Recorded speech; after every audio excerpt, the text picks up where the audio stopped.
பைத்தானில் multiple if condition எப்படி use பண்ணணும் தெரிஞ்சுக்கணுமா? அப்போ இந்த வீடியோ உங்களுக்கு தான்.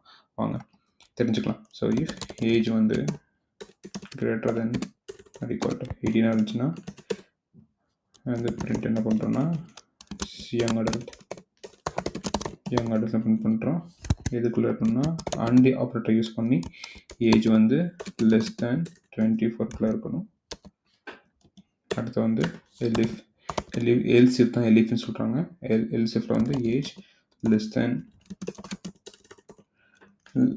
கிரேட்டர் தென் 25 இருந்துச்சுன்னா நம்ம என்ன சொல்கிறோன்னா சீனியர் அடல்ட் சொல்கிறோம். இல்லைன்னா எல்ஸ் மைனர். ஸோ அவ்வளோதான். இப்போ வந்து ஏஜ் நம்ம வந்து ஃபார் எக்ஸாம்பிள் வந்து ஏஜ் ஈக்குவல் டு 20 கொடுக்குறோம், யங் அடல்ட்னு கொடுக்கும். அதே வந்து 27 கொடுத்தோம்னா சீனியர் அடல்ட்னு கொடுக்கும். ஸோ இங்கே என்ன பண்ணால் ஏஜ் கொடுக்குறோம், இது செக் பண்ணுது 18க்கு மேலே. அதே மாதிரி 24 கீழே ஏஜ் இருந்துச்சுன்னா யங் அடல்ட்னு பிரிண்ட் பண்ணும். இல்லைன்னா எல்சிஃப் அதாவது எலிஃப் வரும். எலிஃப் வந்துச்சுன்னா செக் பண்ணும் கிரேட்டர் தென் 25 இருக்கா அப்படின்னா சீனியர் அடல்ட்.